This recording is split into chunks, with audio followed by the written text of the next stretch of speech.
Jeffrey Epstein. Jeffrey Epstein? Where's this coming from? What the heck's going on? I don't know. Well, I mean, I do know. I'm doing a radio show. I'm going to tell you about it. I'm just trying to be cinematic for a second. Now, if you were listening earlier to the Vince show, you heard him break into the live speech that Trump did from the Oval Office today. And it kind of threw us for a loop. We cut into it. Vince cut into it on his show. You saw CNN and Fox News cut into it for a little while. And he's like, major announcement from the president in the Oval Office. Be there sharp. And it was at like noon our time or something. And so he comes out and everyone's like, uh-oh, president asking for our attention for a major announcement coming from the Oval Office. What's this going to be? And he was announcing that they're going to draw for the World Cup in the Kennedy Center next month. And that's not a major announcement. However, after that boring announcement, he bragged on the economy and then took questions. And one of the questions had to do with Epstein. And I was, good. I don't want this to fall out of the news. Tell me more about this whole Epstein situation. And then by the time I sit down now, we have both Fox News and CNN talking about it because the Justice Department has released transcripts from the Ghislaine Maxwell interview, which sounds kind of awesome, right? Is there going to be some naming of names in there? Now, this just got published at 3:03 Eastern time, which means 2:02 our time, which means when I was turning on the camera for the live stream for the show, the next thing I did was pull this story up. That's how new this breaking news is. So Justice Department says that there's also going to be an audio release. So, oh my goodness, we might have ourselves a heck of a show coming up on Monday, unless I can get some of this digested before the end of the show today. But that's definite progress. Now that told you the end of the story. This is what Trump was asked today in the Oval Office by the reporters where Epstein came up. It wasn't a whole lot. It was just a little bit. But I'm so glad this story didn't fall out of the news. Pretty good idea. Your Justice Department is also sending some of the Epstein files over to the House Oversight Committee today. Are you in support of them releasing all of them? I'm in support of keeping it open. If they wanted to innocent release... people shouldn't be hurt, but I'm in support of keeping it totally open. I couldn't care less. You got a lot of people that could be mentioned in those files that don't deserve to be. People, because he knew everybody in Palm Beach. I don't know anything about that, but I have said to Pam and everybody else, give them everything you can give them, because it's a Democrat hoax. It's just a hoax. The whole Epstein thing is a Democrat hoax. So we had the greatest 6 months, 7 months in the history of the presidency, and the Democrats don't know what to do, so they keep bringing up that stuff. But it affected them. Bill Clinton was on his plane and went to the island supposedly 28 times. I don't want to bring that up, frankly. You have Larry, whatever his name is, Summers, the head of Harvard, who was Jeffrey Epstein's best friend. Nobody ever talks about that. But I don't want to hurt Larry Summers, but he was best friends with Jeffrey Epstein. No, this is a Democratic hoax to try and get the significance of what we've done over the past 7 months. Nobody's ever seen anything like it. They say it's #1 in history. What we've done, including stopping 7 wars. Just include that. All right. That was 1 minute and 20 seconds, and that was all it was covered today in the questions in the Oval Office. Now, CNN and Fox News are both going through the Epstein transcript and audio now that's just been released to the House Oversight Committee mere minutes before the show started. And Fox News keeps putting in their captions different things than CNN's putting in. Fox News is putting in this Maxwell transcript says that she testified that she never saw Trump getting a massage. She never saw Trump at the island. Trump was a gentleman in all respects. So they're doing the pro-Trump coverage for it. CNN's not telling you what's in it just yet. I don't know if they're not digging through it or they're just slow rolling this or whatever. But they don't have the enthusiasm Fox News has for the exonerating clips, I've noticed. A couple other things that happened. I feel like this stuff happens behind a curtain that you're missing here. During the question and answer session in the Oval Office, he was asked about a couple of other important topics. Number one, he has the National Guard in D.C. They're going to stay there for 30 days on the current mission. Are they going to be out in 30 days? He was asked about that. If I think we're in great shape here, that's one thing. But if I don't, I'm going to just say it's It's a national emergency, and if I have a national emergency, I can keep the troops there as long as I want. If people are not going to want to have the troops on, in 30 days, it's one thing to get them out, it's another thing to keep them out for a long period of time. You've got to train people. You can't do this. You can't bop people over the head. And a lot of those people are in courts right now, going to court. They're going to go to jail for a long time. So that's going to take more than 30 days. But if I have to, I'll declare a national emergency, which I don't think I'll have to do. So you got a little update there on that continuing headline. He was also asked about the situation with Russia and Ukraine. He wants them to come together and put together a ceasefire deal, and he's going to give them 2 weeks to figure it out. Are you saying there's a real possibility then that you do nothing if Putin doesn't come to the table for a ceasefire? I'll see whose fault it is. If there are reasons why, I'll understand that. I know exactly what I'm doing. We're going to see whether or not they have a meeting. That'll be interesting to see. And if they don't, why didn't they have a meeting? Because I told them to have a meeting. But I'll know in 2 weeks what I'm going to do. And the stock market took off today, is having a great day. And that's because Powell, the Federal Reserve Chairman, was in Jackson Hole, Wyoming, said he's probably cutting rates next month. And so we're just sort of pricing that in. This was Trump asked about that. Come on, computer, you can go. Must be a Friday. Is it Friday? Thank you all very much. Yes. So Jackson Hole, Jay Powell today said he suggested that they might cut interest rates, but they haven't proceeded. Well, we call him too late for a reason. He should have cut him a year ago. He's too late. Yeah, and my next guest, Kathy DeWitt Dunn, is going to be on the show to talk about the monster day the stock market's been having, the monster month, the monster summer the stock market's been having. Curious lack of coverage, but hey, beyond that, how can you take advantage of this good economy? Find out next on The James Show. News Talk 820 and 93.3 FM WBAP.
Hey there. Welcome to the James Show. It's News Talk 820 93.3 FM WBAP. I am your host, James Parker. One of the great untold stories of 2025, or really the summer of 2025, is the stock market. It got a lot of attention when it went down in April. It got a lot of attention when it went into bear territory at negative 20%. But here we are smacking all-time, just high-fiving records about every other day all summer. And where's the news on it? Kathy DeWitt from DeWitt and Dunn is joining us on the James Show to kind of make some sense of this. Listen, you're a financial advisor. You think this would be bigger news?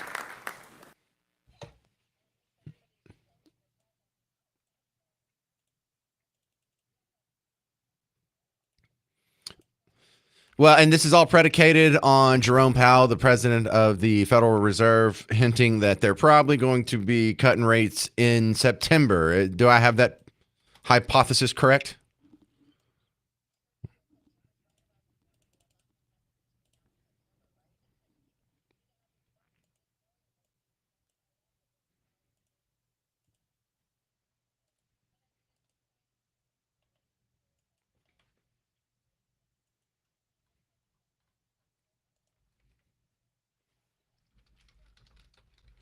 Yeah, he's been asking for this, demanding this. He says this is coming way too late.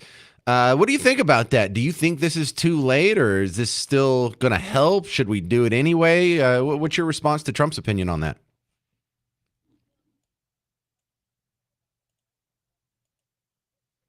Right.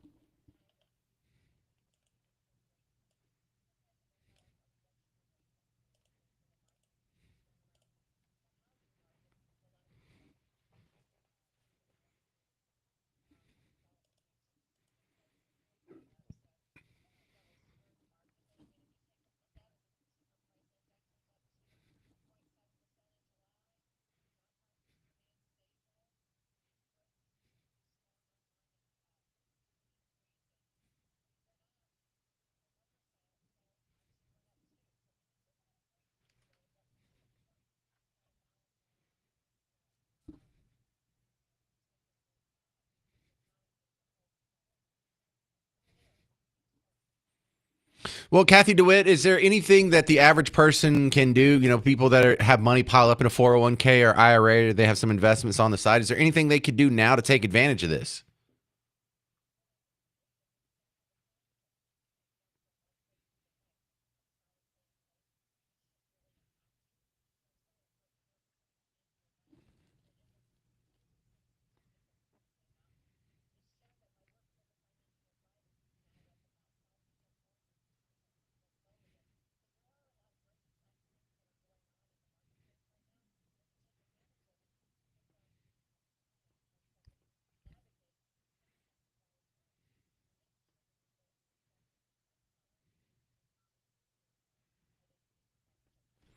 Well, I'm also thinking along the lines of, you know, if all these interest rates are going down across the board in the financial world, you know, that's good if you have a bunch of credit card debt or if you want to buy a house.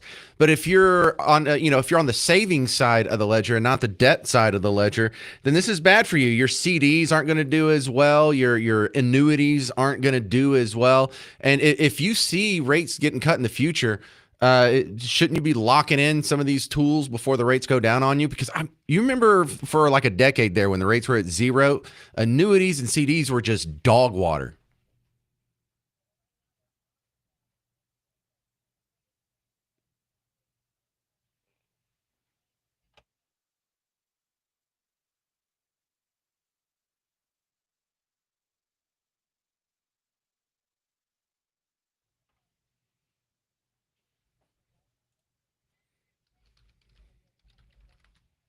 What's coming up on your show this weekend?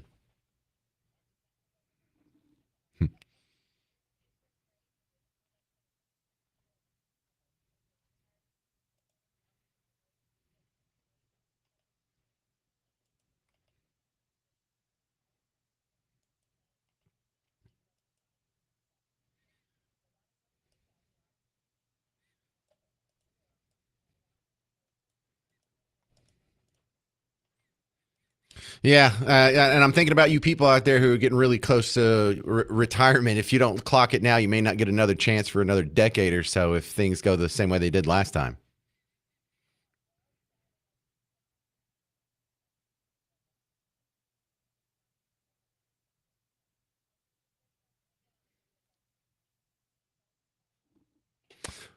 All right, you can catch her here on the weekends on WBAP. She's on Sundays at 11 and then again at 4 p.m. And she has the website dewittanddunn.com. Thanks again, Kathy, for being on the James Show. All right, coming up next, we're going to get into it. This is going to be a fun one. We have work requirements for food stamps. They're now being implemented. The reaction to work requirements for people who are receiving food stamps. They're not very happy about it. And for some reason, it brings me joy. I'm going to play it for you next. It will bring you joy. Hear a single mom upset about work requirements for food stamps next on The James Show. It's News Talk 820 and 93.3 FM, WBAP.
Oh, wow. Welcome to the James Show. News Talk 820, 93.3 FM, WBAP. I don't even want to talk to you right now.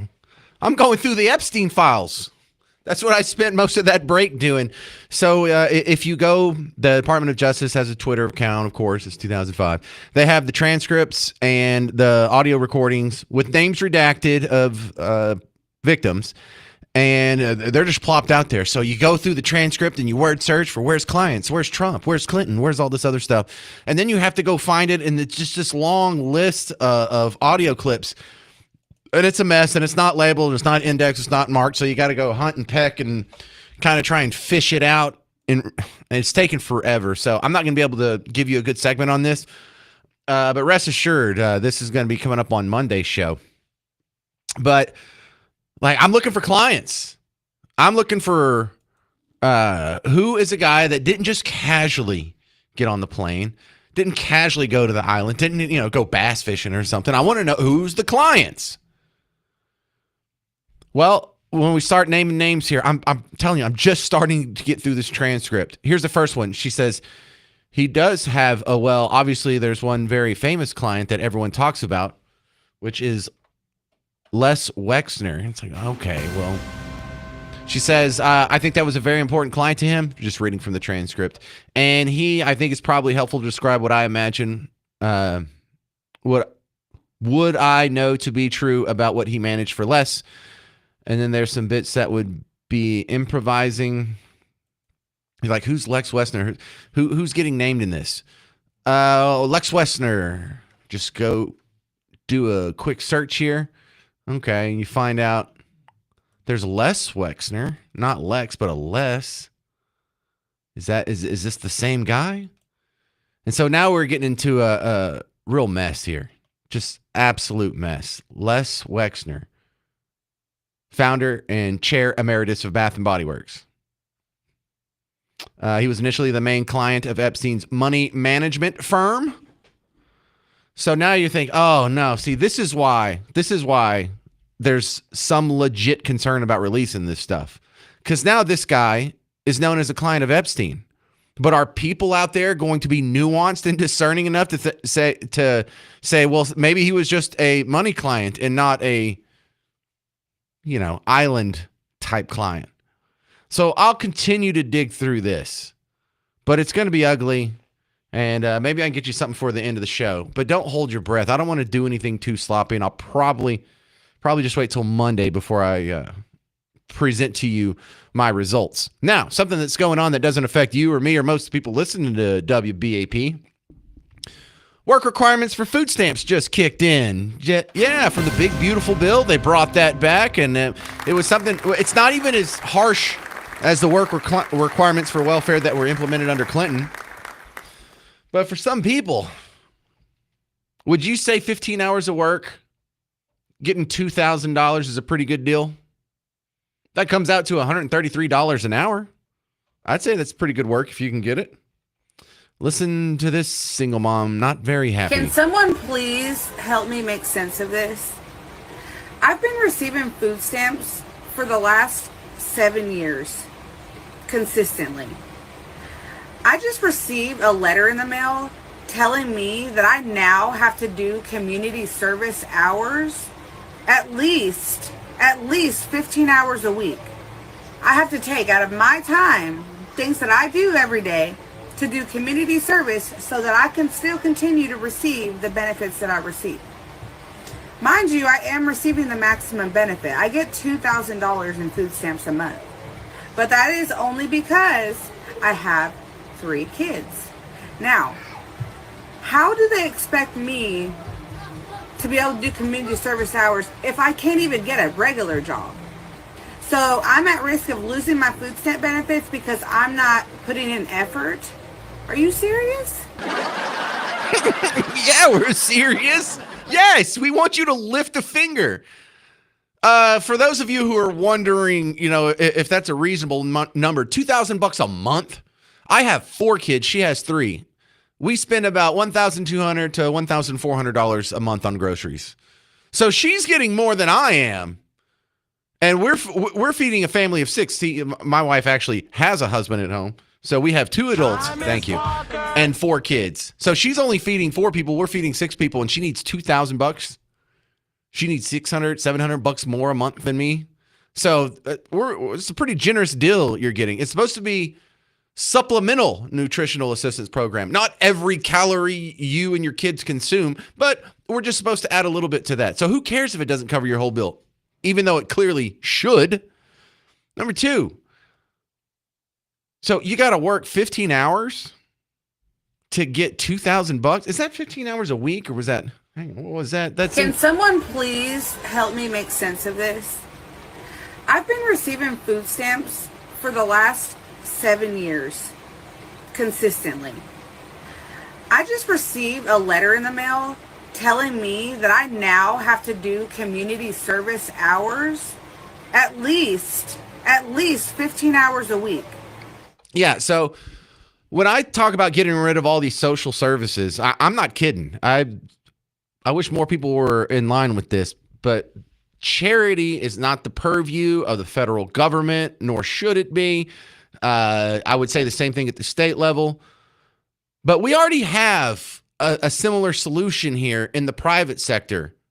The private sector solution to this is even better than work requirements on welfare. Instead of coming up with a government solution where you make someone work for 15 hours a week and then at the end of it, you give them some money to feed themselves, the private sector takes care of that with the little program we call a job. See, it's a job. It's breaking news. That's what a job is. See, we already have that.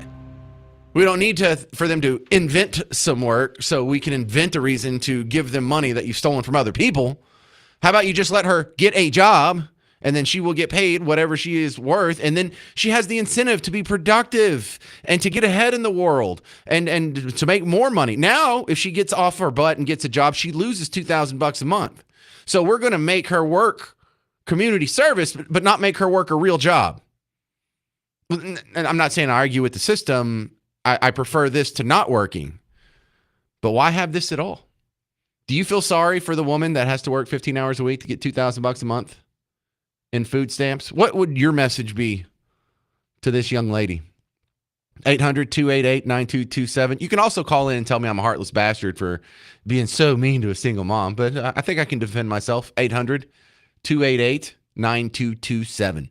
I'm James Parker. It's News Talk 820 and 93.3 FM WBAP.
Hey there, welcome to the James Show, News Talk 820 93.3 FM, WBAP. I am your host, James Parker.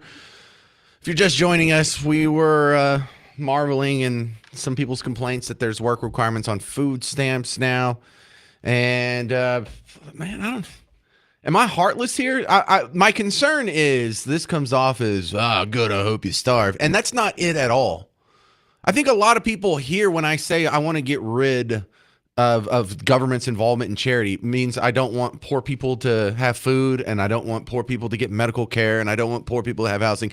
No, I would just like for this to be solved through the private sector like it was through all of American history up until LBJ.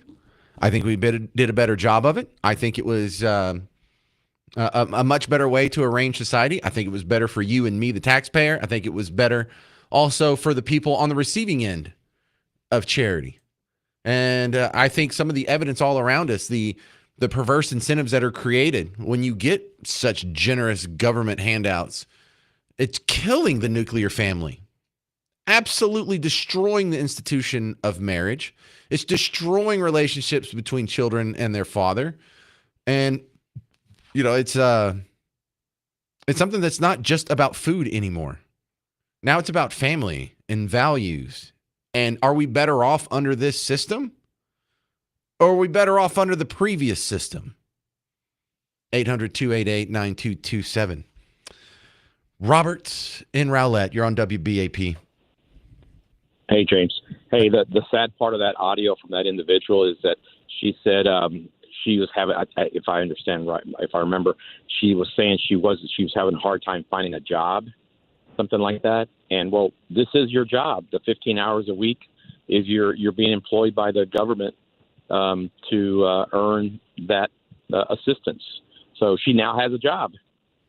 Well, actually, she had a job beforehand. Her job beforehand was voting for Democrats. Do you understand the connection there? I'm not just saying that to like insult them, but this is something, and I should probably take the word Democrats out of there.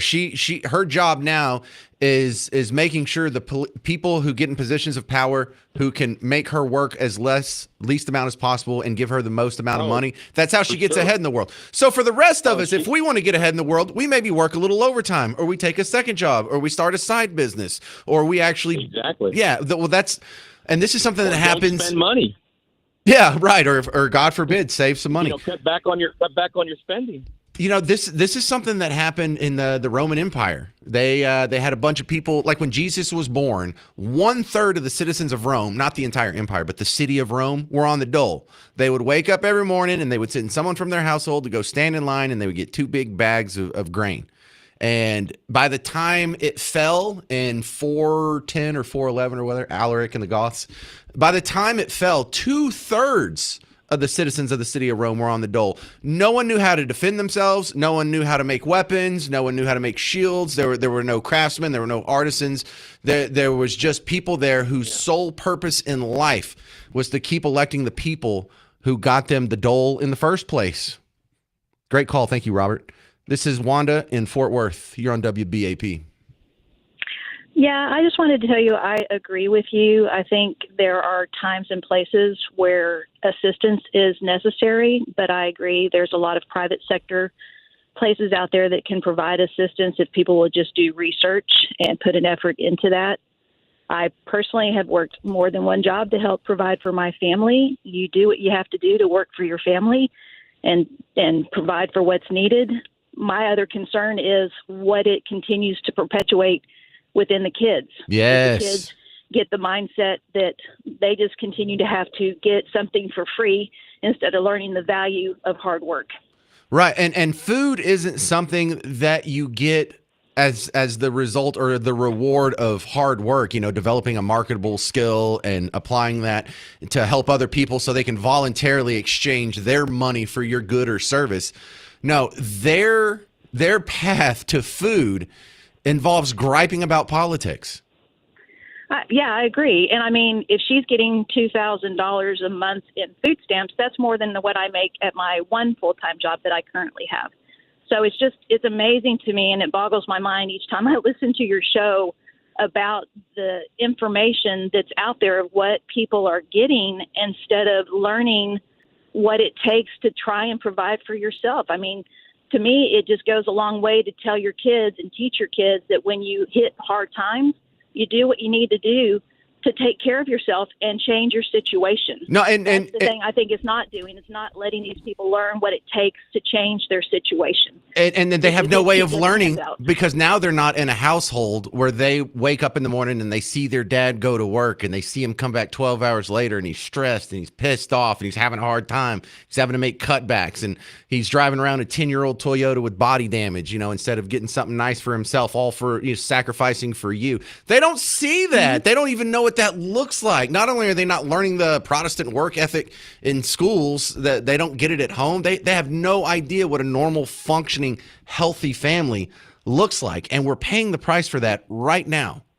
I totally agree. There is something to say in the value of having a mom and a dad in a home and Christian values for what that looks well, like. it's our also family that is so important. it's also that, and it's also if you want women to be a little more selective and pick better guys to procreate with instead of these bum deadbeats that run off and leave them like this, maybe they'll be a little more selective if they don't know there's a big government velvet pillow waiting for them on the other side of that one night stand. Absolutely. All right, good I stuff. agree. I can squeeze in one more here before the break. Susie, Fort Worth, you're on WBAP. Susie, you still there? Susie, no? Going once, going twice? Fine, we'll go to Brenda. Brenda in Dallas, you're on WBAP. Hi, Hi, I Brenda. am. Hi. So, in reference to what the lady was saying about getting $2,000 a month for groceries, first of all, I'm blown away. I must be in the dark. I had no idea people were getting this much money on food stamps. I thought maybe it was like $500, but again, I'm in the dark. I'm so blown away. And when you said the first caller that I heard, a Democrat, don't apologize because that's what it is. And, it's just, and she's griping that she has to work 15 hours a week. I mean, what happened? Where did we go wrong?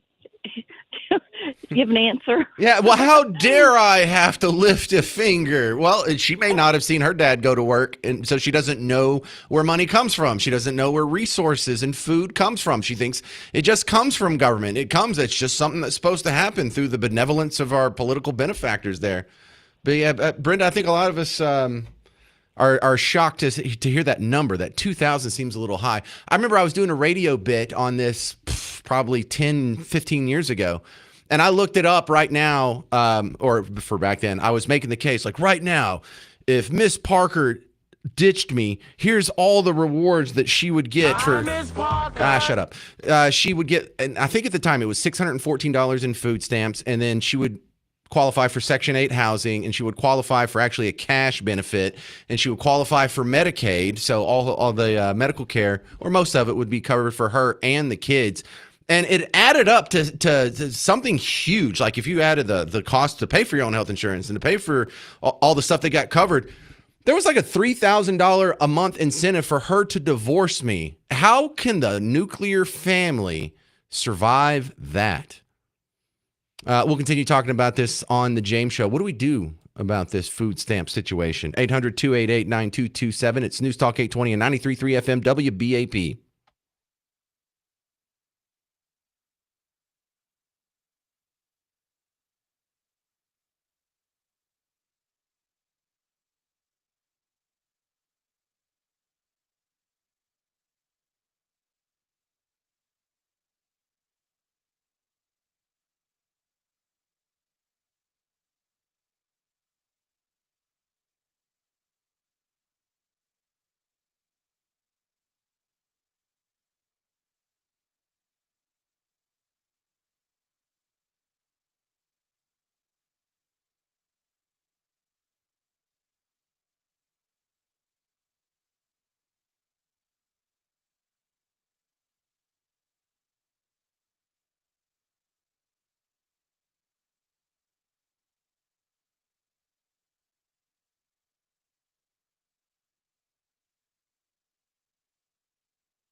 Well, hey there, fellow Texans. Welcome back to the James Show. News Talk 820, 93.3 FM, WBAP. I am your host, James Parker.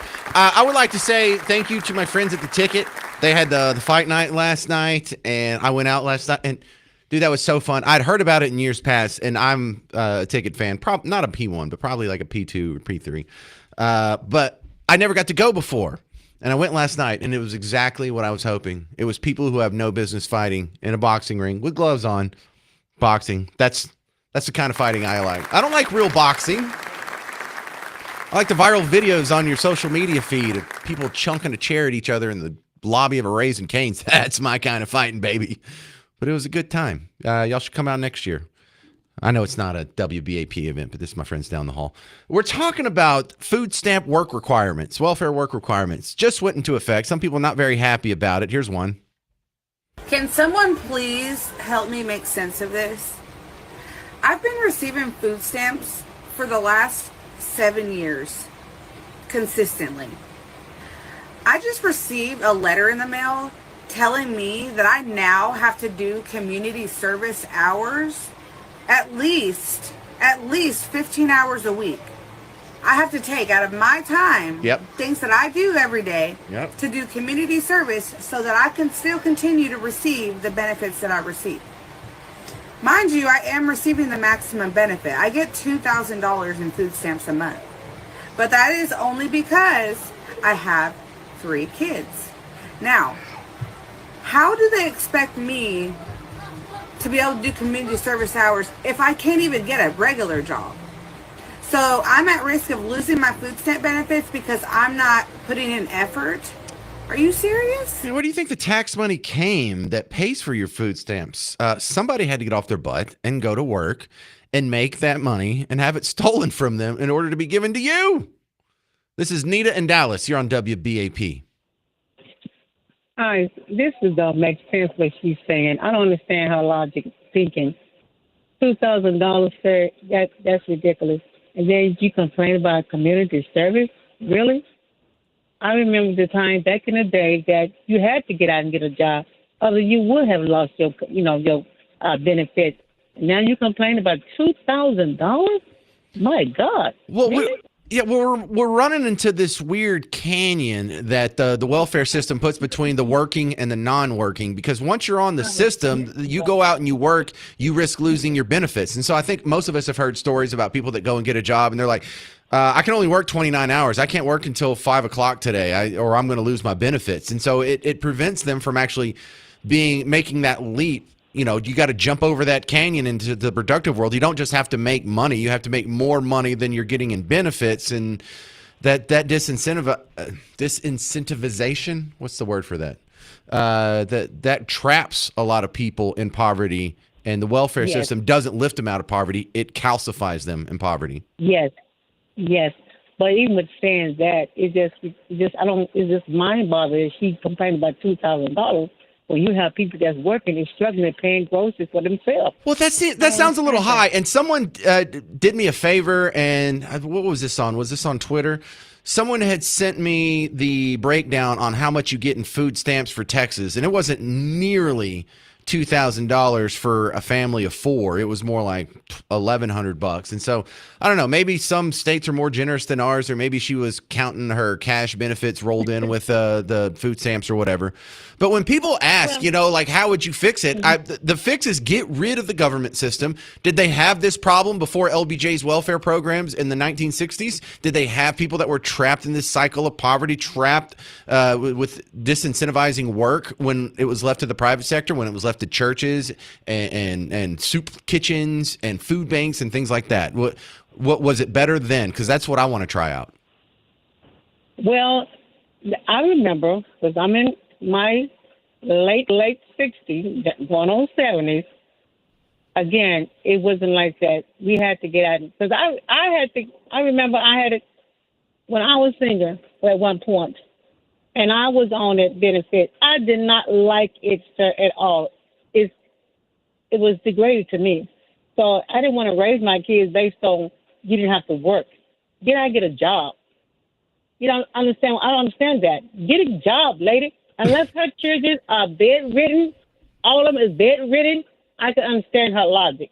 he can't get out. Them kids at school, get a job.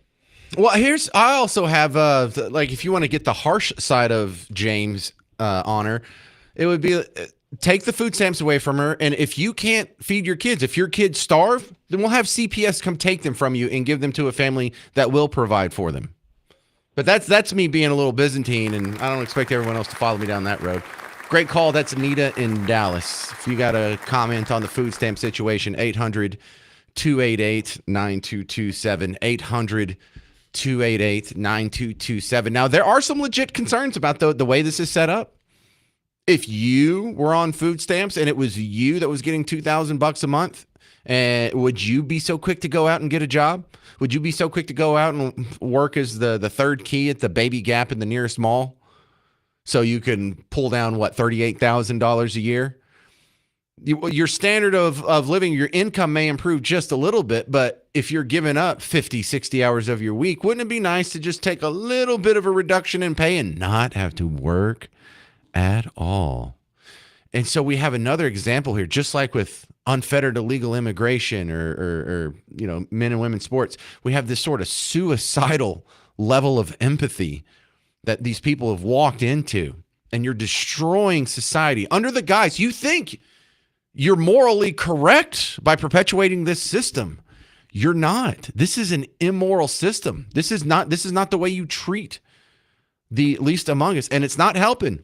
And it's not just people not reaching their full potential. It's also incentivizing the dissolution of the nuclear family, out of wedlock births, no father in the home.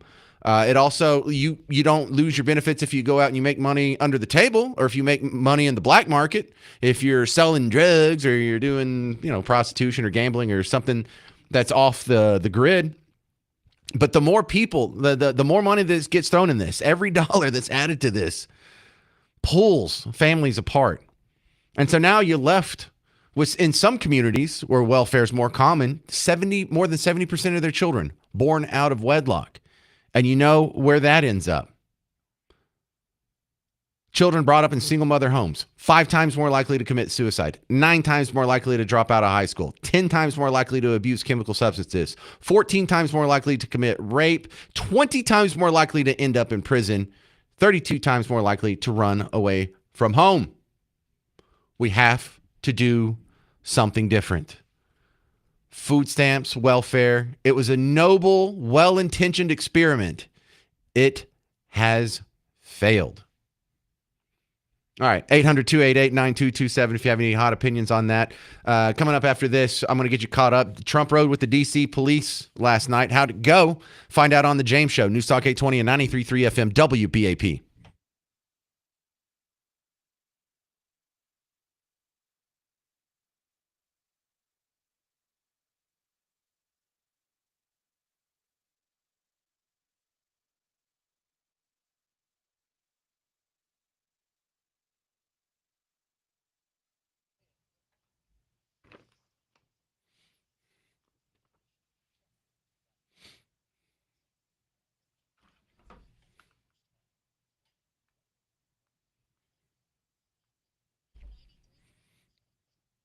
Hey, football fans, more specifically Cowboy fans. I don't really care about the rest of you guys. But the Cowboys, they're playing their final preseason game tonight. And if your fandom isn't enough of an incentive to watch, how about you add a little bit of Prize Picks to the mix? Now, they're doing you a favor on this one because Dak Prescott Square on passing yards has the maximum discount possible. The statistic I'm looking at for the game against Philadelphia on September 4th, 0.5 passing yards. Wow. Go check that out. Also, if you're in the heat of the baseball pennant race, Prize Picks has you covered there. You can go check out one of your favorite pitchers, and you can see, hey, is he going to get more or less than 5.5 strikeouts? There you go. Then you make a lineup of 2 to 6 different players, just picking more or less on a specific statistic. And then, bam, you can turn a little bit of money into some real money. Up to 2,000 times your money with America's #1 daily fantasy sports app, Prize Picks. Download the Prize Picks app. Use promo code WBAP, and you get $50 with your first $5 lineup. So download Prize Picks. Use the promo code for this station, WBAP. Not only do you get $50, I get credit that my commercials are doing a great job, and I get to keep doing this, and I would appreciate your help. So download it, promo code WBAP, $50 with your first $5 lineup. Prize Picks, run your game.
Hey there, welcome back to the James Show. News Talk 820 93.3 FM, WBAP. I am your host, James Parker. We're talking about the new work requirements on food stamps just went into effect, and some people complaining, oh no, you might have to do something to get some of the money that's taken from me and you by force. Wow, that's terrible. Yeah, and I'm also keeping up with some interview transcripts and audio dropped right as the show started. I mean, seriously, right at 2:00 today from the interviews. You remember how there was 2 days of interviews at the end of July with Ghislaine Maxwell, Jeffrey Epstein's sort of girlfriend, madam weirdo? So they're at some prison in Tallahassee, and there's 2 days of audio and transcripts, and people are going through it. And right now, the transcript, you can word search and find some stuff pretty quick. Both CNN and Fox News are reporting that Ghislaine Maxwell said she never saw Trump do anything inappropriate. So there's like a big sigh of relief for the MAGA folks out there. As we learn more, I'll pass it along, but I look forward to a more in-depth review on Monday's show. This is Cindy in Carrollton. You're on WBAP. I had just one quick question. How many of her children were born in the 7 years that she was receiving food stamps? Oh, I have no level of detail. I mean, I know, but do you think any were born in those 7 years? Why would you not stop having your children? Oh, I see what you're getting at now. Well, listen, if that sounds like so much, $2,000 a month.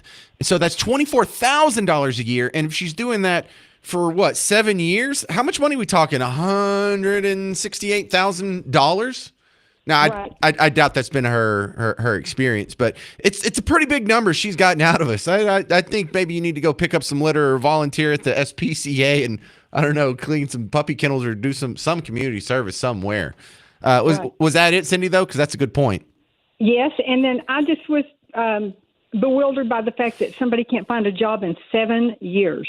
She doesn't want to find a job. This is a much better deal for her. Much better deal for her. I agree. It's a smart move on her part, right? But we're all It's hard to, screwed in the deal. dude. Because here's the ugly thing. I got a cousin like this. She's on the dole and she can't stop just being a baby factory, and this has become a lifestyle for her. And yeah, we all see it with our own eyes here. It's not really doing anyone any favors here. But hey, here's an idea. Why don't you be more selective who you procreate with? You know, I saw another one. I saw another viral, and thank you very much for your call, Cindy. I saw another viral video where some woman was saying, here's what we need. We need a government program so every man gets a vasectomy the second he's born. That way we don't have to worry about all these illegitimate kids. We don't have to worry about all these deadbeat dads. And it's like, hey, here's the thought. Maybe you get off your back for a minute. No, that's too much for some people. Too much. I'm asking too much. Chris Denton, you're on WBAP. I'd like to know how the lady was getting $2,200 an hour for a family of four. I got 2 kids and a wife that had a stroke, making $21 an hour, and they gave me $16 a month. I told them to keep it. $16 a month? Yeah. That doesn't sound right. $16. What is that going to do? Right. So what did you try and sign up for? Just the food stamps in general. You know, having 2 kids in the house that are minors and a wife that had a stroke who obviously can't work. Well, she's under disability now? No, actually, they still are denying her that. Good Lord. And she can't work. Yeah. They're also telling her that if she would have worked 6 more months, she would have had enough credits to have been eligible for disability immediately. Oh, yeah, because you have to have the 10 years of... Girl been paying taxes since she was 16. She was 32 when she had the stroke. I'm pretty sure she made it past the 10 years. Well, it's not the 10 years. You have to have 10 years of where you have quarters in there of a qualifying amount of taxes that you paid in. So, you know, while she was going to college and just working part-time, she might not have been clocking those credits just yet. It's an ugly system, and it is not superior to what we had before when the private sector was taking care of all this. Chris, good luck, man. For real. Appreciate it. That's heartbreaking stuff. Joey McKinney, you're on WBAP. Hey, man, I have a question. I'm probably going to ask a question that probably nobody's asked yet. Go ahead. Where is her child support for these 3 kids? I don't know. Child support is something that everyone thinks that divorced ladies get or single moms get.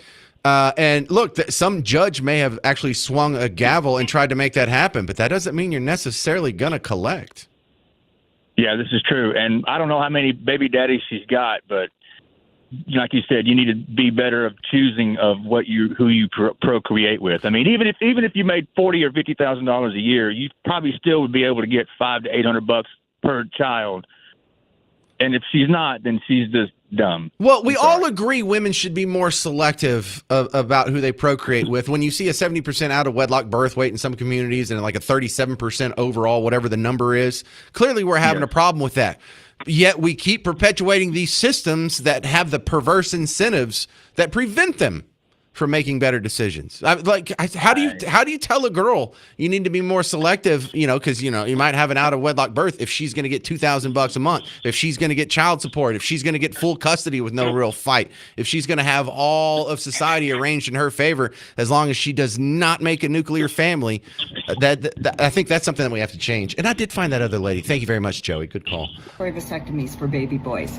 Yeah, I said it. And if that made you flinch, good. Yeah, mandatory vasectomies for baby boys. Stop it, people. 800-288-9227. Coming up next, I'll give you an update on Trump's ride along with the D.C. police last night. It's the James Show. News Talk 820, 93.3 FM, WBAP.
Hey there, happy Friday. Welcome to the James Show, News Talk 820, 93.3 FM, WBAP. I am your host, James Parker. Donald Trump went on a ride-along last night with the D.C. police and I guess some of the National Guardsmen that he has sitting down there to try and quiet the neighborhood. Lieutenant Commander Joe Cardinale, former NYPD Lieutenant Commander, that is, joining us on the James Show. So did he do the traditional ride-along that we see, like when the people from the news ride along with a cop for the night? It can't be that simple. It had to be something different because he's the president, right?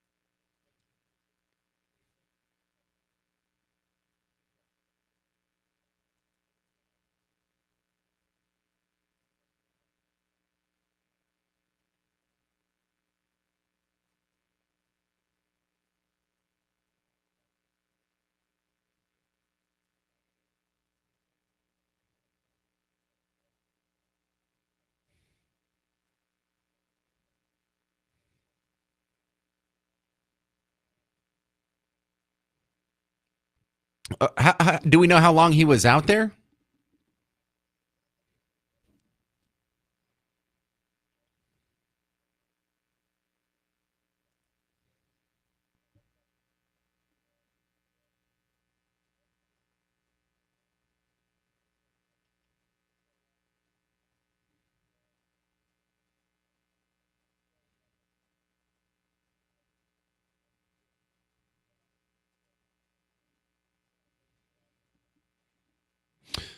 Well, I also like the idea of the guy in charge going to talking to the guys on the front line. You know, like if you're a general, you want to go talk to not the guys that are high ranking, but you want to go talk to the sergeants and privates.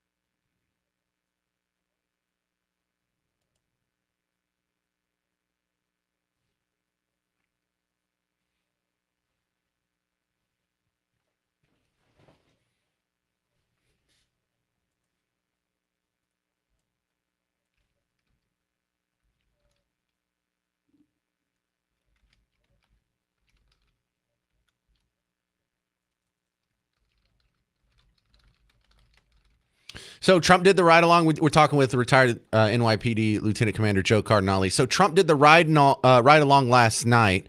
He was asked about it today, and they were trying to sort of nail him down on how long he thinks the National Guard will be there. And I think some people share my concern is that, sure, it could tamp down crime for now, but if you pull the National Guard out, will it just come right back? What would your response to that be?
All right. How optimistic are you that that's going to happen?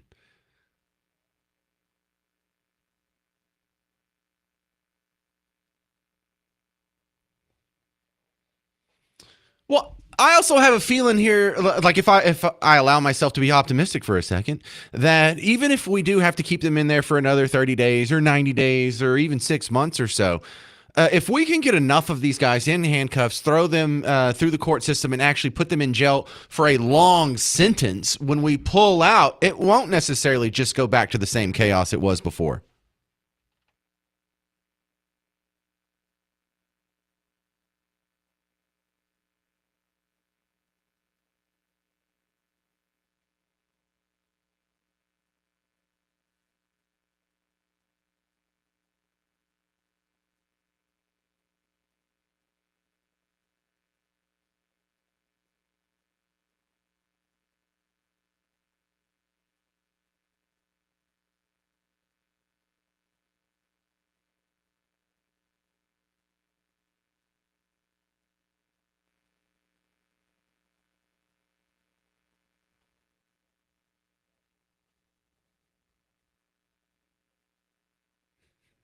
No doubt.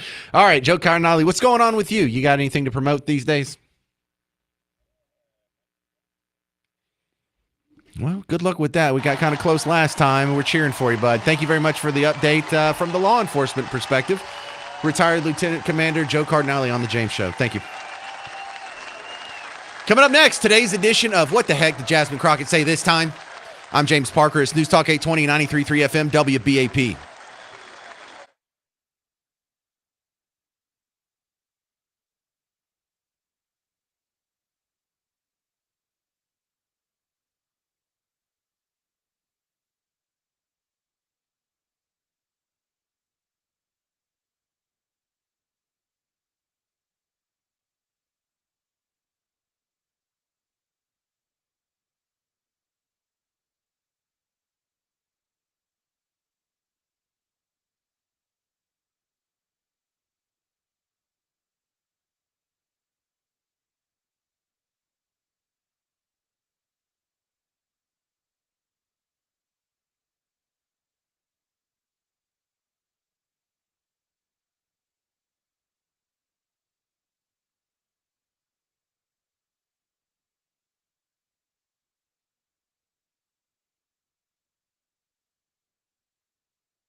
Happy Friday, fellow Texans. Welcome to the James Show.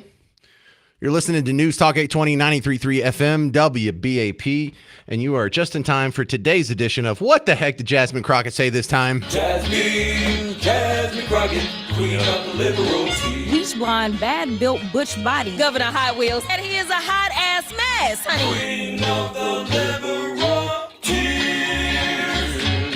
She said you're not patriotic. You're not. They're the patriotic the flags ones. you want Here we to, go. but you can wave all the flags you want to. But I am telling you right now that the most unpatriotic people that we have in this country are MAGA and this president. We are the real patriots, and it is time for us to take our flag back and show people what America is about. You can't say that you love the Constitution while decimating it with every single stroke of a pen for an executive order, while decimating it, while you are disrespecting our troops that have signed up to protect our freedoms, not just here, but abroad. And then you're taking people's freedoms away using those exact same troops. Yeah, right. Yes. The left is the pro-American patriotic group, not the MAGA crowd. No, the MAGA crowd doesn't love America.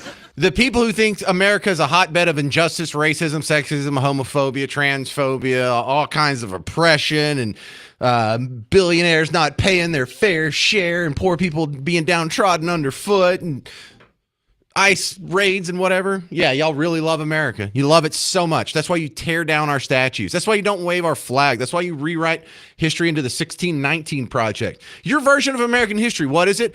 Oh, the founding of America is based on the institution of white supremacy and slavery of black people. Oh, you love that? Is this what you love? This is what you love. I don't believe you. You know why I don't believe you? Because when I go to your rallies, just in 2025, let's go through some of the rallies that happen here in downtown Dallas. Let's see, I go to one, and you're waving the Mexican flag, or you're waving the flag of countries even further south than Mexico. Then you have another rally two weeks later, and you're waving what? Oh, it's the Palestinian flag. Yeah, not the American flag, the Palestinian flag. And then all you got to do is fast forward a few more weeks. Now you're at another rally where you're waving, for some god-awful reason, the Iranian flag. You pretty much wave every flag but the American flag. You are not the patriots in this equation. You are not the ones who love this country. Run around tearing down statues, talking about how it's just an imperialist hotbed of racism. Stop it. You absolutely hate this country. What do you like about this country? You have people scared to leave the big cities because you've convinced them that rural America is just going to pick them up in the back of a truck and go string them up in a tree for, I don't know, being gay or being black or being something. None of it's true. I mean, you have such a backward view, and I don't mean you. I mean this whole idea that they're the good ones here. It's like so opposite. Because I've played should I play one? Do you need to hear one? A kid saying that he's scared to go out into East Texas because he's trans. And I guess he thinks we're all just out there breathing out of our mouth, licking windows, saying, we all like your kind around here, boy. But the real truth is the dangerous place is right here in the big city. Murders don't happen out there. And I know some murders happen sometimes, but the murder rate is a fraction out in flyover rural America than it is in these little blue hotbeds. Yeah, the real patriots are on the left. Yeah, that's why y'all sign up for the military in droves. That's why you take the other team's position on pretty much every subject ever. And you don't want to I want to turn the rest of the world into America. You want to turn the rest of the world into Scandinavia. You need to be real careful when you bring up stuff like this. Because this came up yesterday where Beto was kind of saying the same thing. It's like, boy, in 100 years, history's going to look at the MAGA movement just like they looked at the Nazis. Oh, really? That's the overlap you see? The Nazis who wanted, I don't know, gun control, who wanted women in the workforce and not staying home, who wanted universal daycare, who gave Germany socialized medicine. That was a Hitler program. I mean, just checkbox after checkbox on all of these, the high, heavy taxation on rich people. Not to mention the fact that it was spearheaded by a art school dropout vegetarian. Yeah, Yeah, you're the good guys in this one. You love America. Could you stop calling it racist for 5 seconds? Maybe if you loved America, you would love its history. Maybe if you loved America, you would love its founding fathers, not call them slave-owning bigots. How many times have you turned on the TV or turned on the radio and say and heard someone say, well, screw what Thomas Jefferson thought, he owned slaves. Well, I don't care what some other figure in American history did. He owned slaves. George Washington owned slaves. They were all bad. The people who wrote the Constitution, they're all a bunch of slave owners. Declaration of Independence, bunch of rich white slave owners, bunch of bigots. But you love this country. You're the patriotic ones. Let's see. You hate our founding. You hate our founding fathers. You hate our history. You hate our statues. You hate our religion. What exactly do you like? You hate the race that makes up the majority of this country? What exactly is good about this country from your point of view? How come you're never waving our flag? Did I make that up? Was that AI? See if you can, maybe we just need to listen to this again. Let's see if this was AI. Like I had Amy Klobuchar yesterday, an AI of her. Is this? You can wave all the flags you want to, but I am telling you right now that the most unpatriotic people that we have in this country are MAGA and this president. We are the real patriots, and it is time for us to take our flag back and show people what America is about. You can't say that you love the Constitution while decimating it with every single stroke of a pen for an executive order, while decimating it, while you are disrespecting our troops that have signed up to protect our freedoms, not just here, but abroad. And then you're taking people's freedoms away using those exact same troops. You're so upset that y'all have to riot. You have to burn down the downtowns of your major American cities. You have to throw bricks through windows. That's how much you love this country? When you firebomb Tesla dealerships because it's a perceived political enemy, that's how much you love this country? Well, we disrespect the troops. Who are the troops? Who's signing up to be a troop? Who do you think's more likely to be a military volunteer? Team Red or Team Blue? Team MAGA or Team Marx? Well, that's a bold statement, isn't it? That was a big one. All right, coming up next on The James Show. This is the anniversary of The James Show. My career is now 23 years old. And after the news break, you're going to hear this year. I do this every year on the anniversary of The James Show. You get to hear the origin story. I'm James Parker. It's News Talk 820 and 93.3 FM WBAP.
Well, happy Friday, fellow Texans. Welcome back to the James Show, News Talk 820, 93.3 FM, WBAP. I am your host, James Parker, and it's a very special day here on the James Show.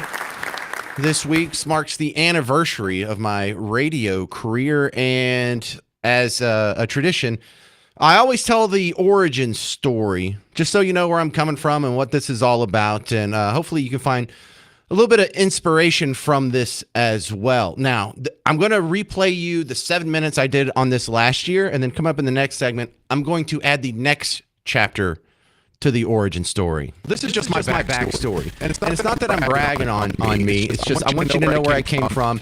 And for those of you who are still harvesting a dream in the back of your head, it's still growing. It's still maturing, and you haven't got there yet. Maybe this will inspire you or give you a little bit of direction and helping you achieve the dream. Because we don't all get to have jobs that we love. I do. And it started way back when I was a little kiddo. I lived way out in the middle of nowhere on a horse ranch. We didn't have cable. We had like 3 TV channels. So radio was my connection to the outside world. I could get more than 3 channels, and it was interactive, and people could call in, and I used to love it, right? So that's what I wanted to do. And so when I was growing up in high school, I was in the GT program. Not to brag, but we got to do a career day. We would go get to spend a week at the job of our choice, and we got to do it a couple times a year. So my junior year, I put down that they're like, list your top 3 dream jobs. So I said radio host, and then what's kind of close to that? Well, TV host, and then I don't even remember what the third one I wrote was, because they looked at that and they're like, well, radio host isn't a real job, so they sent me to the TV station. That's all fine and good. So next year, my senior year, when I got to do it, I tried to trick them. I put, all right, my 3 dream jobs are radio host, and then I put 2 jobs I knew they wouldn't send me to. I put bartender and rodeo clown. And so they sent me to the TV station again. Come on, man. Like, radio's not even a real job. That was my background, but I always wanted to do it. Went to college for computers, got laid off for computers a couple times, and I thought, I don't like this job anyway. I'm gonna pursue radio. So what did I do? I started making content. I made some bits. I made some skits. I put them online, and then I applied at every radio station in the Dallas-Fort Worth area. And there were more back then than there is now. And I didn't care about the format. I didn't care about the company. I didn't care about the location. Literally every station in DFW that I could get in contact with, I got them a resume. I got them audio. I showed them my stuff online. If I had to physically take them a CD, I would bring it to them. Every single one of them turned me down. Every single one. And then in 2001, there was a new show that came on another station here called Pugs and Kelly. They were on 105.3 at the time, long before it was sports. It was kind of a new show. They were asking for interns, so I applied. Never got a call back, but the good news is 3 months later, it's a new semester, they're asking for interns again. So I applied again, but I wasn't just going to be one guy in the stack. I started going to every radio station event I could make it to. I couldn't make it to all of them because I still had to work. But at these station events, you get to meet them, you get to say hi, kind of hang out. There would always be like a drawing to win something, or if they needed help with anything. I would always fill out one of those little cards and put it in the box. Why? Because they told me to. So after a while, they start recognizing you. And when it was time to hire a new intern, guess what? I still didn't get a job. I thought I was going to say, got the job, didn't you? But I didn't quit. I kept stalking, kept going to station events, kept following around, kept sending in emails. And there was a station event at Times Square. Do you remember Times Square? Some of y'all do. It was like at Beltline and Montclair areas, that old theater that they converted into a club.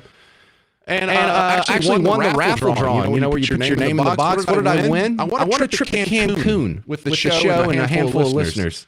So then I go to Mexico with this show I've been trying to get a job with for a whole year now. And I don't know if you've been to Mexico, but you need to know that there's not really laws. I mean, they have laws, but if you want to break the rules, all you got to do is pay off somebody. So this first happened when we were hanging out, and it was past midnight. We wanted to use the side pool in the resort, but it was closed. We're like, whatever, let's go jump in it anyway. Some security guys show up, and guess who's the only one who speaks enough Spanish to negotiate the bride and keep the party going? That's me. And it's not that I'm fluent. I know enough to bribe a cop. So a few minutes later, a couple federales come by with their big old guns, and it's like, James. So wherever we went for that week, I was the guy that negotiated the bribes with the cops. Bobby gets caught smoking weed. Guess who has to ask the cops how much money they need? So when we get back to Dallas, this time I actually had the job. Great. I got the job of what? An unpaid intern. And then I only got 4 months until the next semester. So my foot is in the door, but how am I going to keep it in? I was working at a shop called Vitamin World. There was one in Willow Bend and Stonebriar and Valley View and Richard Square Mall. I had to quit that job because I kept missing work to go to radio events for a show that wasn't even paying me, for a job that wasn't even paying me. So what did I do? I walked next door to Dream Cafe, kept doing radio. Just started waiting tables. So interns are usually the hiring pool for new producers and promotions department, engineering department. So after my internship expired, I kept coming in anyway, and I told them I got hired on. My access card didn't work through the door anymore, so I basically had to sneak into work every day for another 4 months until I for real got hired for the worst shift possible, overnight, weekend, board op. And then to get my first hosting job, I had to move. I had to move to Woodward, Oklahoma. It's the middle of nowhere. My next job was Sirius Satellite Radio. It was in New Orleans. Katrina just happened, so I got the job, but there was nowhere to live. I told them I was crashing on a couch, but I was really sleeping in my car for about a month and a half until I could get a place. There was seriously nowhere to live. I just had to be somebody's roommate. So then I was on satellite for 3 years, got a job at TV in New Orleans, then at a radio station. And then when all my jobs got wiped out by COVID, I didn't quit. I got my foot in the door at USA Radio Network, which was based back here in Dallas. Then when the owner of that, Fred, died, it got wiped out. I got another job, TV, then this job. The point is you want your dream? How bad do you want it? Don't sit around and wait for someone to, don't say who's going to give me my dream or who's going to allow me or who's going to give me a shot. You need to say who's going to stop me. Are you willing to work for free? Because that didn't stop me. Are you willing to break the rules and sneak into work to do it for free? Are you willing to drop your entire life and move to the middle of nowhere with no promise of success, no promise of cash or rewards? You may fail. Are you willing to uproot your life and go to a disaster area? Are you willing to go to workshops, training classes, industry conferences, stand-up comedy classes, writing workshops? Are you willing to be canceled 6 times? You know how bad that feels to have your show canceled? 6 times and keep going? Some people have their dream fall in their lap, but I suspect most people, probably 95, if not more, % of people who reach their dream is because they were relentless, because they chased it hard. It's because they never made an excuse. They never quit. I had 6 different chances to quit. I had better offers for better jobs that paid more. I just didn't quit. There you go. That's the first part of the James Show origin story. The story continues next on News Talk 820 93.3 FM, WBAP. I would be able to sleep at night and look at my kids.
Hey there, welcome to the James Show, News Talk 820, 93.3 FM, WBAP. I am your host, James Parker, and on this, the anniversary of the James Show, my radio career is now 23 years old. Oh my goodness, it can already buy alcohol. What? Oh, that's the same year you started kindergarten? Good Lord. Yeah, it was. It was August 17th. I just like to do this on a Friday. I didn't want to, and I wasn't on the air on Sunday. But yeah, August 17th is the birthday of the James Show. But let me fill in some of the blanks there because, that version of the origin story just makes it seem like, well, James, it's all hard work and he just really made it happen. Well, there was a lot of hard work and I was pretty relentless in my pursuit here. But I want to add the layer of luck that happened. Because there's a couple of times where what I thought was bad luck turned out to be good luck. And what I thought was good luck turned out to be bad luck. And when I just didn't expect it, a couple times miracles happen. So let's rewind. I'm here in Dallas, 2002, got my first job. You roll around to 2005. I've now been at that job for 3 years, and I'm just a part-time, $10 an hour, board up, picking up whatever shifts and helping out with whatever bits I can do. And a full-time job came up on the show I was working for. And you would think, hey, maybe old Parker should slide into that slot. But there was another producer who had been there longer than me. And so he got the job. And I was just thinking, well, what do I do? Wait until he quits or gets hit by a bus or whatever? When is there going to be an opportunity opening up for me to work full time? Well, they'll tell you if you want your first full-time job, you can go to a tiny market, to a tiny radio station in the middle of nowhere. They are dying for people to work for them full-time. Now, it doesn't pay much, but you didn't say you wanted a high pay. You said you wanted a full-time job. And so I was thinking, oh, man, okay, well, I've never lived outside of Texas before. I'm just some country bumpkin who thinks Dallas is the most exotic, cosmopolitan place ever.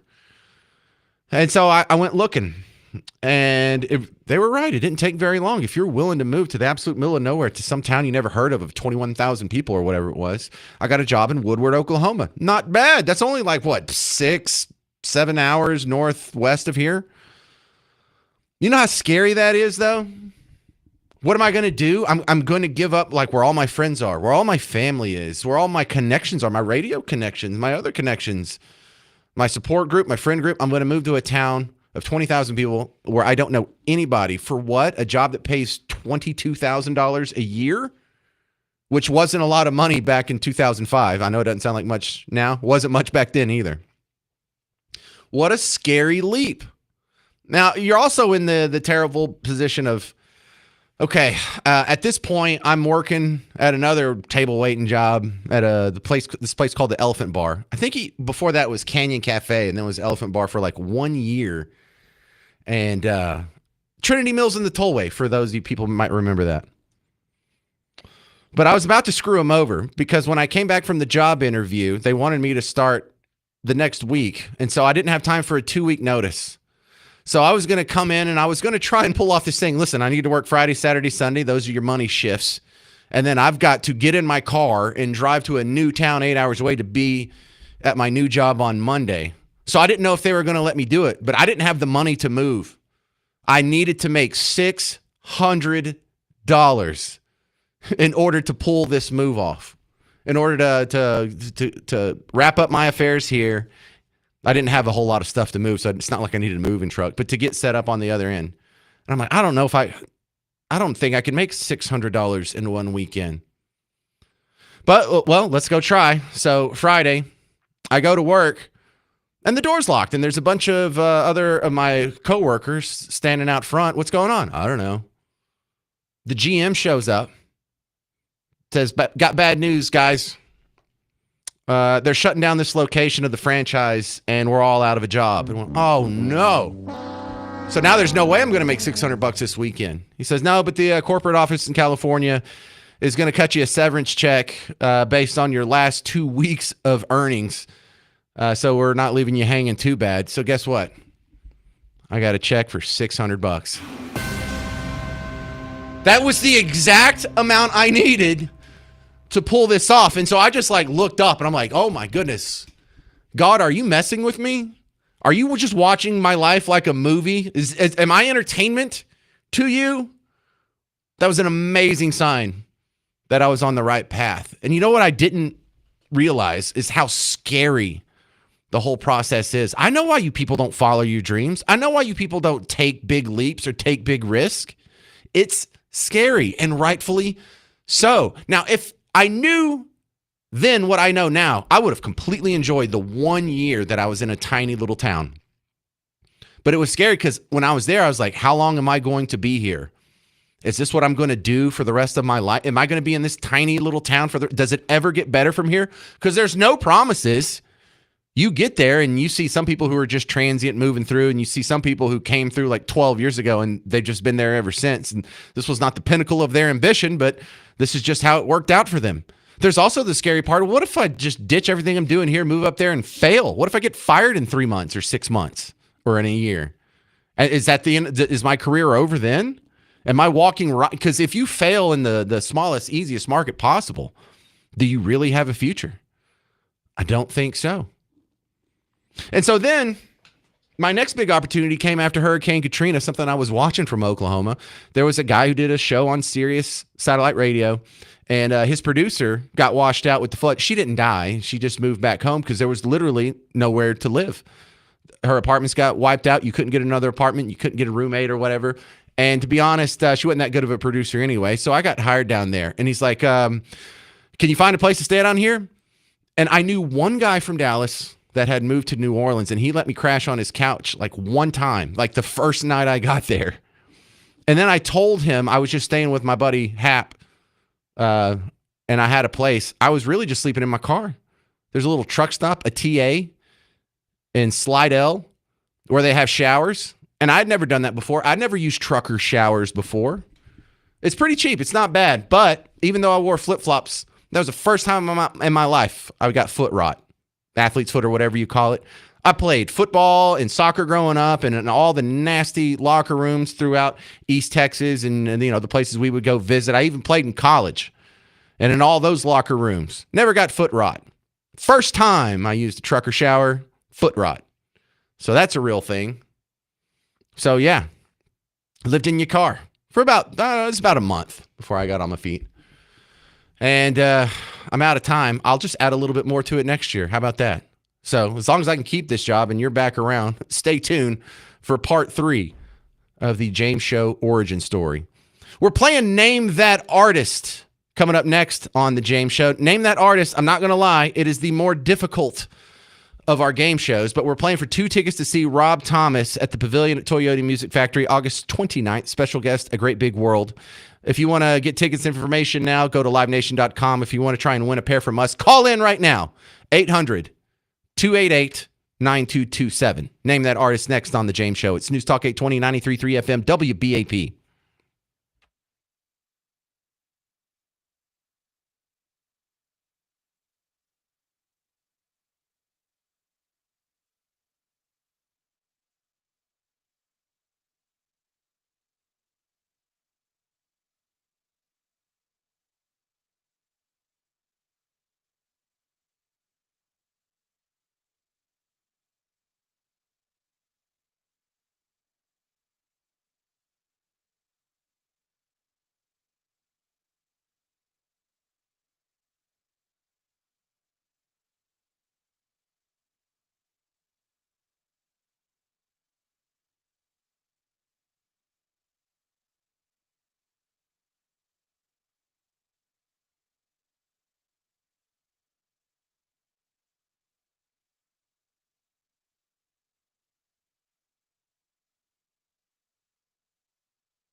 Hey there, welcome to the James Show, News Talk 820, 93.3 FM, WBAP. I am your host, James Parker. Having a little fun on a Friday. We're going to play Name That Artist, and we're playing for a couple of tickets to see Rob Thomas. That's a pretty good deal, right? Rob Thomas is coming to the Pavilion at Toyota Music Factory August 29th. That's just a week from today. Special guest, A Great Big World. Tickets information at livenation.com. Just look for the All Night Days tour. Terrible name for a tour. The All Night Days. Not All Days Night. Hard Days. I don't know. But you can win some pair of tickets from us right now. You got to call in 800-288-9227. For you fantastic people already on hold, can you get out a text file on your phone or maybe a piece of paper and a writing utensil of some sort? Because we're going to play the montage. I want you to write down all 10 of these. Write them down. So when I go to you on the phone, you can just list them off, and it doesn't have to be nearly as chaotic as it could be, as sometimes is. That would really help me out. All right, so play along at home if you're not on hold. Can you name these 10 artists?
All right, so that's going to be our montage for today's episode. Now, if that sounds hard, that one sounded hard to me. Bruce made this one.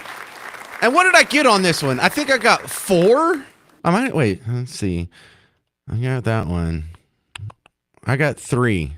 That's not very good. You got 1, Garrett? If you got all 10 of these, not only do you get tickets to see Rob Thomas, you should probably get some back pain relief medicine of some sort. I don't know, maybe some Aleve or Advil or something to go with. All right, let's see. Let's check with our contestants. Michael was the first up. Michael in Weatherford. How you doing? Do you need to hear the montage again, or you think you got all 10? No, hell, I'm just going to have to go with what I got. Unless I pull something out of my hat. So would it help if you heard it again?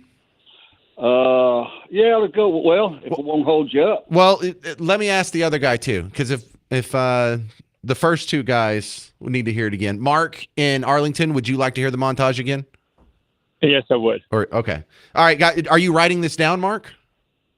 Yes, trying. Okay. I know it happens fast. I'll put you back on hold. I'll put this back down. All right, hit it again, Garrett.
All right, so there's the montage.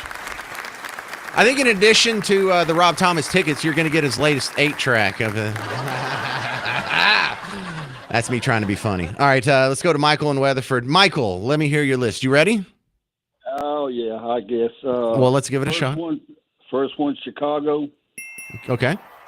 Second one, Still the one. I can't remember who did it. Yeah, me neither. I missed that one too. Jerry Rafferty. Yeah, that was one of the three I got. Go ahead. Yeah, I can't remember I don't know the next one. Same. Grand Funk Railroad. Oh, you beat me already. I missed that one. Go ahead. Gordon Lightfoot. You skipped one. There was one between Grand Funk Railroad and Gordon Lightfoot. Don't know it. Yeah. Okay. Rick James. Okay. Gordon Lightfoot. Yes, you got that one. Beatles. KC and the Sons. Yeah. Okay.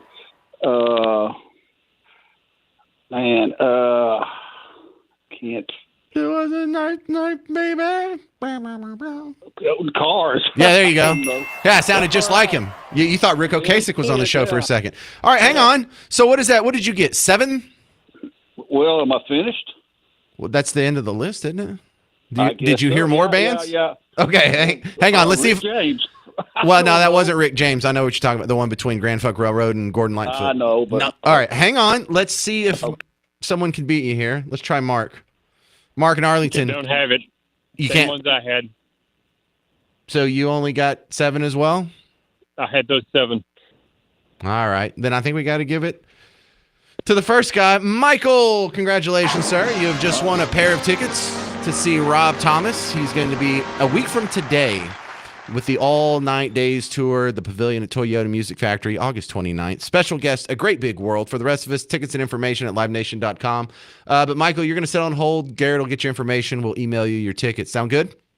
Sounds great, buddy. I appreciate it. All right. Well, have a good Friday. Thank you very much for playing. This has been another great edition of Name That Artist. Coming up next, a funny viral video so you laugh before you get out of here for the weekend. I'm James Parker. It's News Talk 820 and 93.3 FM WBAP.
Hey there, welcome to the James Show, News Talk 820, 93.3 FM, WBAP. Yeah, I forgot to give out the list of all the artists and name that artist. I got a couple of angry messages on the break. Sorry, that's like the second time I've done that. I try not to do that. Today's artists were Chicago, Orleans, Jerry Rafferty, Supertramp, Grand Funk Railroad, Billy Preston, Gordon Lightfoot, Beatles, Casey and the Sunshine Band, and the Cars. And I win nothing. So there, that's that. Y'all happy now? I'm sorry, I didn't mean to leave you hanging there. I'm glad someone called me out on it, though. So let's get a couple of laughs out because your weekend starts in 12 minutes. Oh, yeah. So let's look at this woman who's having a hard time meeting a good man. I've never once met a good man. My entire life, going on almost 32 years, okay? I've never met one genuinely good man. Every single man I have encountered has done something absolutely horrific and minimized it. Every single man that I've encountered is a liar, is a perv, and does not see women as humans. Every single man that I've ever encountered is so far up the patriarchy's booty butt. They genuinely think that it's okay for them to not grow past the mental age of 12. They genuinely think that having a job is all that they need to do. I have never met a good man. Not my father, I don't consider him a good man. Jeez. My brothers, really not good men. My ex, baby daddy, not a good man. His dad, horrible man. His two brothers, one of them is halfway decent, but still don't consider him good. His sister's husband, really. All of my male family members, horrible people. All of my past male colleagues, all of my male instructors, professors, all of them are horrible. Horrible. There is no such thing as a good man. Dang, that's cold. All right, so there's a couple of options here.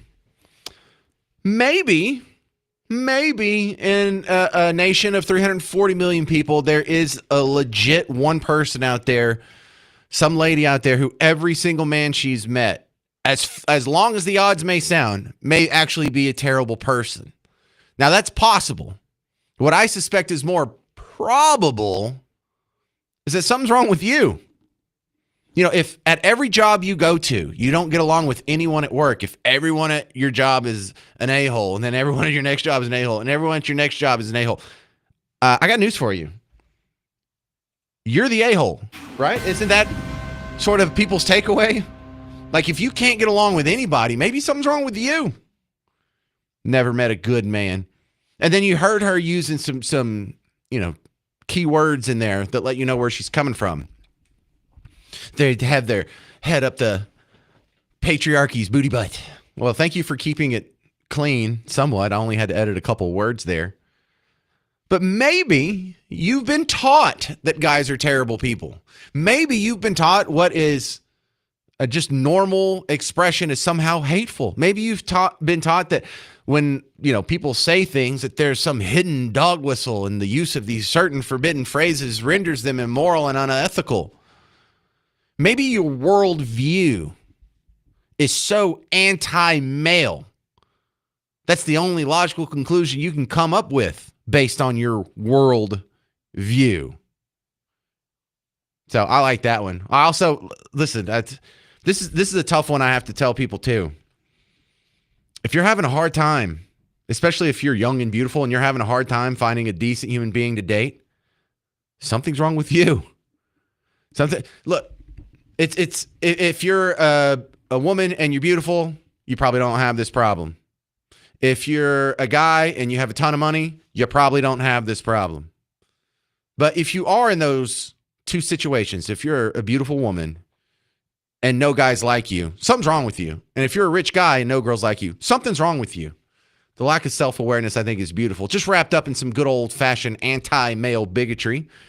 And speaking of anti-male bigotry, one of my favorite comedians, Jeff Dye, made a good observation on everything should be equal with men and women.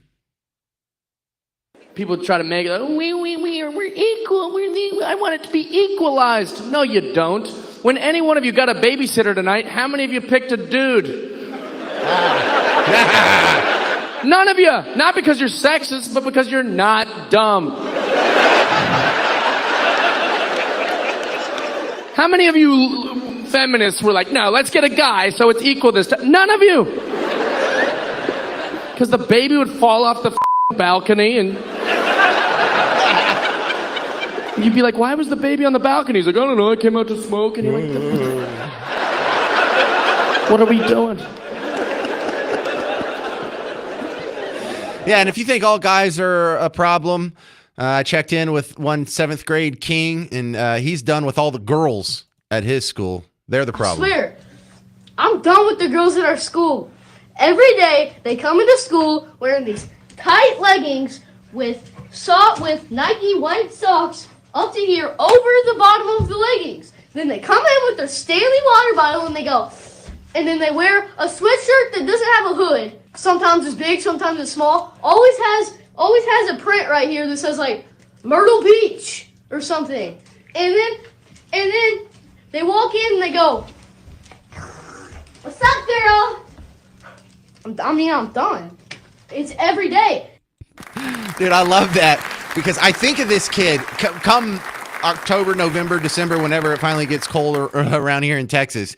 We are going to roll into that era of the calendar year where when you drop your kids off at school, all the girls are going to be dressed like that. When it gets to leggings and sweatshirt weather, he is not kidding. It's somewhere around 80% of the girls wearing the same damn thing. And I don't know, I think it's kind of cute, but all right, your weekend begins now. You can go ahead and relax, go have some fun, spend some time with your family and your loved ones, go make some good memories.